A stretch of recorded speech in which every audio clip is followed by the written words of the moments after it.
ವಿಚಾರಣೆಯವರೆಗೂ ವಫ್ ಕಾಯ್ದೆಯಲ್ಲಿ ಯಾವುದೇ ಬದಲಾವಣೆ ಮಾಡುವಂತಿಲ್ಲ, ನೂತನ ಕಾಯ್ದೆಯಡಿ ಯಾವುದೇ ನೇಮಕಾತಿ ನಡೆಸುವಂತಿಲ್ಲ ಎಂದು ಸುಪ್ರೀಂ ಕೋರ್ಟ್ ಹೇಳಿದೆ. ಮೇ 5ರಂದು ನಡೆಯುವ ಮುಂದಿನ ವಿಚಾರಣೆಯವರೆಗೂ ವಫ್ ಕಾಯ್ದೆಯ ಸೆಕ್ಷನ್ 9 ಮತ್ತು 14ರ ಅಡಿಯಲ್ಲಿ ಕೇಂದ್ರ ಸರ್ಕಾರ, ವಫ್ ಕೌನ್ಸಿಲ್ ಮತ್ತು ರಾಜ್ಯ ವಫ್ ಮಂಡಳಿಗಳಿಗೆ ಯಾವುದೇ ಮುಸ್ಲಿಮೇತರ ನೇಮಕಾತಿಗಳನ್ನು ಮಾಡುವಂತಿಲ್ಲ ಎಂದು ನ್ಯಾಯಾಲಯ ಹೇಳಿದೆ.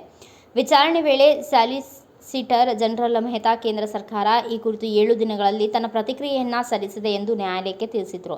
ಈ ಅವಧಿಯಲ್ಲಿ ಕೇಂದ್ರ ವಫ್ ಕೌನ್ಸಿಲ್ ಅಥವಾ ರಾಜ್ಯ ವಫ್ ಮಂಡಳಿಗಳಿಗೆ ಯಾವುದೇ ನೇಮಕಾತಿಗಳನ್ನು ಮಾಡುವುದಿಲ್ಲ ಎಂದು ಸಾಲಿಸಿಟರ್ ಜನರಲ್ ನ್ಯಾಯಾಲಯಕ್ಕೆ ಇದೇ ವೇಳೆ ಭರವಸೆ ನೀಡಿದರು. ಈಗಾಗಲೇ ನೋಟಿಫೈ ಮಾಡಿದ ಅಥವಾ ನೋಂದಾಯಿಸಲಾದ ಹಾಗೂ ದೀರ್ಘಕಾಲದಿಂದ ಧಾರ್ಮಿಕ ಕಾರ್ಯಕ್ರಮಗಳಿಗೆ ಬಳಸುತ್ತಿರುವ ಆಸ್ತಿಗಳನ್ನು ಒಳಗೊಂಡಂತೆ ಯಾವುದೇ ವಫ್ ಆಸ್ತಿಗಳನ್ನು ಡಿನೋಟಿಫೈ ಮಾಡುವಂತಿಲ್ಲ. ಜಿಲ್ಲಾಧಿಕಾರಿಗಳು ಅವುಗಳ ಸ್ಥಿತಿಯಲ್ಲಿ ಯಾವುದೇ ಬದಲಾವಣೆಯನ್ನು ಮಾಡಬಾರದು ಎಂದು ನ್ಯಾಯಾಲಯ ಸೂಚಿಸಿದೆ.